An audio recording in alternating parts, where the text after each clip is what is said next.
नमस्कार दोस्तों। आज की बातचीत हम लोग शुरू करते हैं एक स्टेटमेंट पे।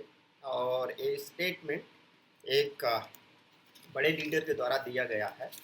और आप गेस करिए कि वो किस देश का है। स्टेटमेंट है, अगर भारत पाकिस्तान पर हमला करता है तो बांग्लादेश को नॉर्थ ईस्ट पर कब्जा कर लेना चाहिए।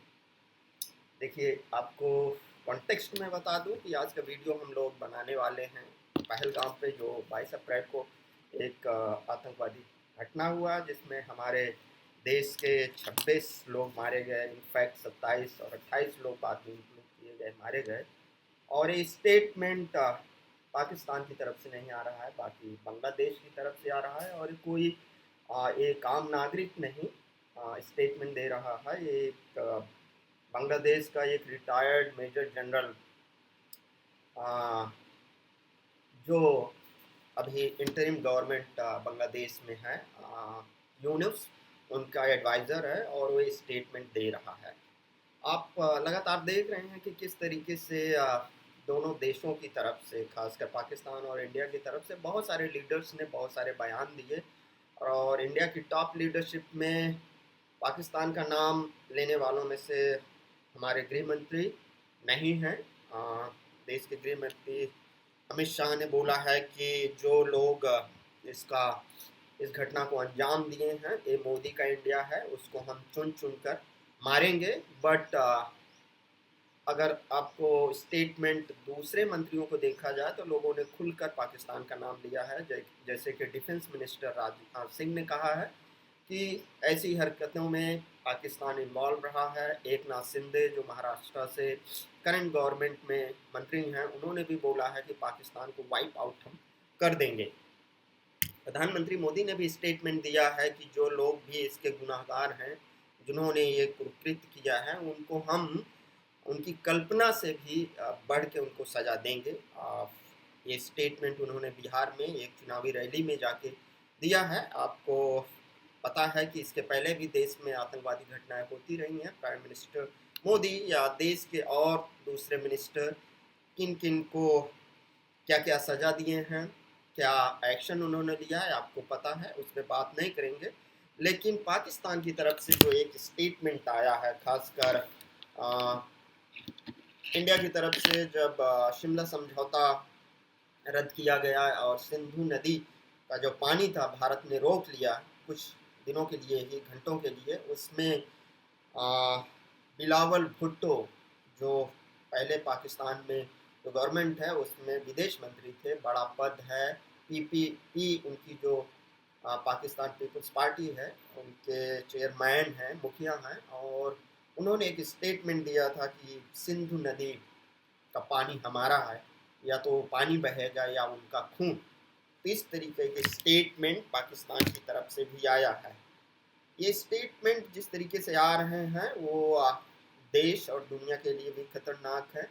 दुनिया भर के देश भारत और पाकिस्तान को संयम बरतने की कोशिश में लगे हुए हैं कि कोई कॉन्फ्लिक्ट ना हो। और इसमें एक चीज़ देखने की बात ये है कि पाकिस्तान ने अगर बोला है कि अगर किसी तरीके का पीस टॉक होना है तो इसमें चाइना को, जो उनका ऑल वेदर एलाई है, एक तरीके से पाकिस्तान का भाई चाइना है हिस्टोरिकली, उसको, और रूस को शामिल करने की बात कह रहा है।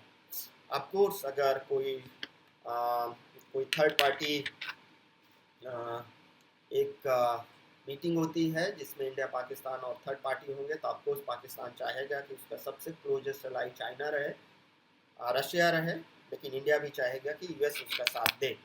इस सारे कॉन्टेक्स्ट में जो बात खुल के आ रही है उसमें हमें देखना है कि 2014 के बाद क्या इंडिया के रिलेशन, खासकर एशिया में, पर्टिकुलरली साउथ एशिया में, जिसको प्राइम मिनिस्टर मोदी ने एक टर्म क्वाइन किया था, नेबरहुड पॉलिसी, उस दिशा में इंडिया कितना आगे बढ़ा, क्या पहले की स्थिति में आज हम बेटर हैं या उससे भी हमारे रिश्ते खराब होते चले गए हैं। नेबरहुड पॉलिसीज में ऑफकोर्स साउथ एशिया के देश आते हैं, जैसे कि पाकिस्तान, बांग्लादेश, नेपाल, भूटान, बर्मा, श्रीलंका, ये सारे देश साउथ एशिया के देश हैं, इनको सार्क कंट्रीज भी कहा जाता है। अफगानिस्तान ऑफ कोर्स इसमें आता है। इसमें वन बाई वन अगर हम देखें तो बहुत सारे डेवलपमेंट 2014 के बाद हुए हैं, जो हिस्टोरिक हैं, जो अनप्रेसिडेंटेड हैं, जो इंडिया के फेवर में नहीं हैं। जैसे कि अभी बांग्लादेश में जो चीज़ें चल रही हैं, वो बांग्लादेश जो एक शेख मुजीबुर रहमान का देश हुआ करता था, जिसको इंडिया क्लेम करता है कि हमने पाकिस्तान के दो टुकड़े करके एक बांग्लादेश एक देश बनाया इंदिरा गांधी के लीडरशिप में। वो बांग्लादेश जिसके फादर माने जाते हैं शेख मुजीबुर रहमान, वो बांग्लादेश और इंडिया के बारे में क्या कहते हैं, उनका स्टेटमेंट मैं अगर आप लोगों को पढ़ के बताऊं तो वो कहते हैं कि मैं बांग्लादेश का एक बेटा हूं और मैं भारत का भी एक बेटा हूं। हम दोनों एक ही संस्कृति के हैं और हम दोनों एक ही भाषा बोलते हैं। ये शेख मुजीबुर रहमान और भारत के क्लोज रिश्तों को दिखाता है। आज उनकी बेटी निर्वासन पे इंडिया में है और इंडिया में आने के बाद बांग्लादेश के साथ इंडिया और बांग्लादेश के रिश्ते मतलब 1970 के बाद सबसे नीचे स्तर पे चले गए हैं। आज जो भी घटनाएं होती हैं बांग्लादेश में, चाहे हिंदू माइनॉरिटीज़ को मारने की बात हो, अगर इंडिया कोई स्टेटमेंट देता है तो बांग्लादेशी सरकार और उसमें शामिल लोगों कहते हैं कि हमारा इंटरनल मैटर है, इसमें आप इंटरफेयर मत करें। और जिस तरीके से बांग्लादेश से हमारे रिश्ते ख़राब हो रहे हैं, अगर देखा जाए तो जो पाकिस्तान के साथ हिस्टोरिकल रिश्ते बांग्लादेश के ख़राब रहे हैं, वो रिश्ते अभी पाकिस्तान के साथ बांग्लादेश के सुधर रहे हैं। मतलब अगर पाकिस्तान और बांग्लादेश के रिश्ते सुधरते हैं तो भारत के दोनों तरफ, एक तरफ पाकिस्तान दूसरी तरफ बांग्लादेश, दो दुश्मन कंट्री भारत को छीनने के लिए तैयार होना चाहिए। वहीं बांग्लादेश के रिश्ते चाइना के साथ काफ़ी अच्छे सुदृढ़ हो रहे हैं। आज बांग्लादेश जो इंडिया पर डिपेंडेंट हुआ करता था, आज जो चाइना पे जा रहा है। और आपको हम जानते हैं कि चाइना के साथ हमारे रिश्ते डोकलाम और उसके बाद बहुत रिश्ते ख़राब होते चले गए। नेपाल एक ऐसा देश है जो भारत का सांस्कृतिक और कल्चरल रूप पे भारत के साथ उसके रिश्ते बहुत अच्छे रहे हैं। हिस्टोरिकल कॉन्टेक्स्ट है, हिंदू संस्कृति से लोग जोड़ते हैं कि अगर भगवान राम अयोध्या में पैदा हुए हैं तो माता सीता जनकपुरी में पैदा हुई, और यहाँ से इंडिया और नेपाल के रिश्ते एक कल्चरल रिश्ते के रूप में जुड़ते रहे हैं। लेकिन प्राइम मिनिस्टर मोदी आने के बाद और जिस तरीके से China one belt one road एक कॉरिडोर निकाल रहा है जो नेपाल होते हुए जाता है, और उसमें नेपाल ने बढ़ चढ़ कर हिस्सा लिया है। वहाँ से अगर आप देखें तो नेपाल और श्रीलंका के रिश्ते बहुत मजबूत हुए हैं, और नेपाल कम्प्लीटली अभी चाइना की तरफ जाता हुआ दिख रहा है और इंडिया से उसकी दूरी बढ़ती चली गई है। इंडिया से दूरी बढ़ने का कारण बॉर्डर डिस्प्यूट है, जिसमें इंडिया और नेपाल दोनों क्लेम करते रहते हैं कि उनका कुछ कुछ टेरिटरी हमारा है। नेपाल भी क्लेम करता है और इंडिया भी क्लेम करता है। जैसे लिपू लेक एक जगह है जिसको दोनों देश क्लेम करते हैं। काला पानी एक ऐसी टेरिटरी है जिसको दोनों देश क्लेम करते हैं।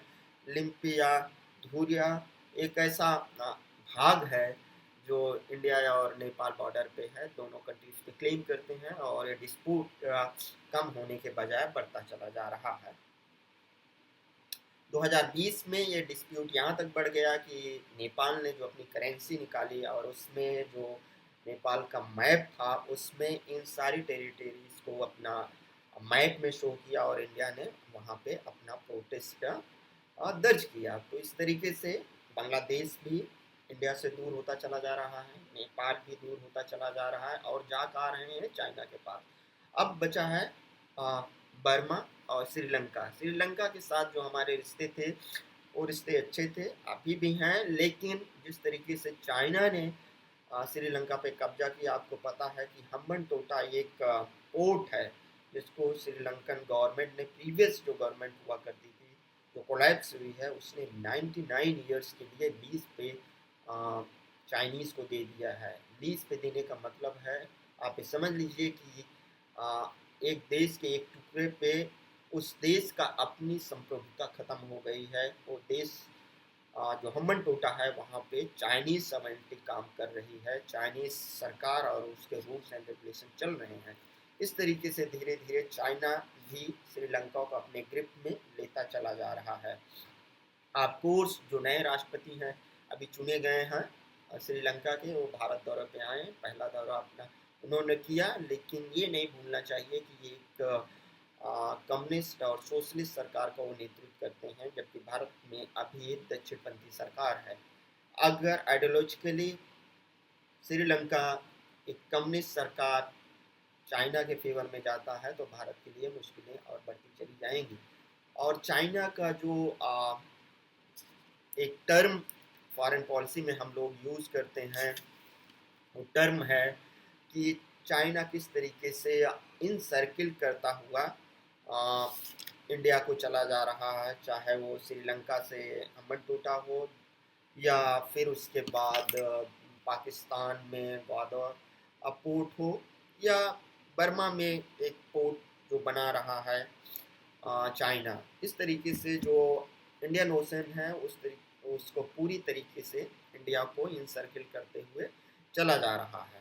तो ये भारत के लिए भी खतरनाक है कि आने वाले दिनों में किस रूप में चाइना चारों तरफ से भारत को इनसर्किल करेगा और उसके जो पड़ोसी देश हैं उसको अपने पक्ष में लेता नजर आ रहा है।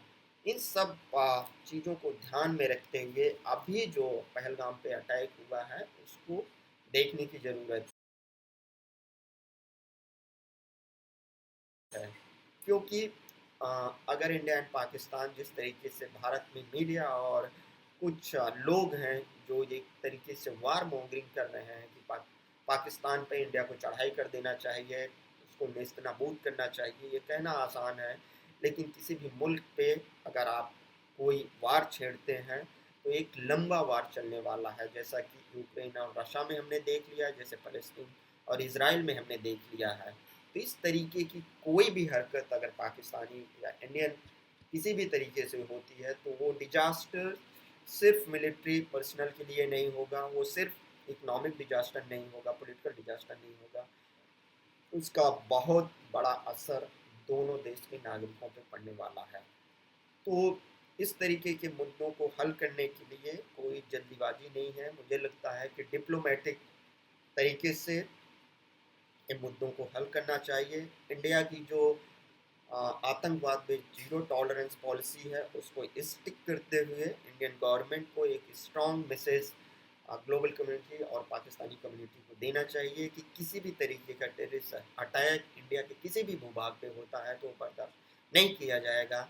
लेकिन इस बात का भी ध्यान रखना है कि अगर हम कोई ऐसा डिसीजन लेते हैं जहाँ ग्लोबली हम आइसोलेट हो जाएं, जहाँ रीजनली हम आइसोलेट हो जाएं, वो भारत के लिए, भारत के आने वाले विदेश नीति के लिए बहुत खतरनाक होगा। भारत के डिप्लोमेट्स लीडरशिप को और इस देश की सोचने समझने वाली जनता को इस बात को ध्यान रखना चाहिए कि किसी भी तरीके का वार देश के लिए, देश के नागरिकों के लिए अच्छा नहीं होता है।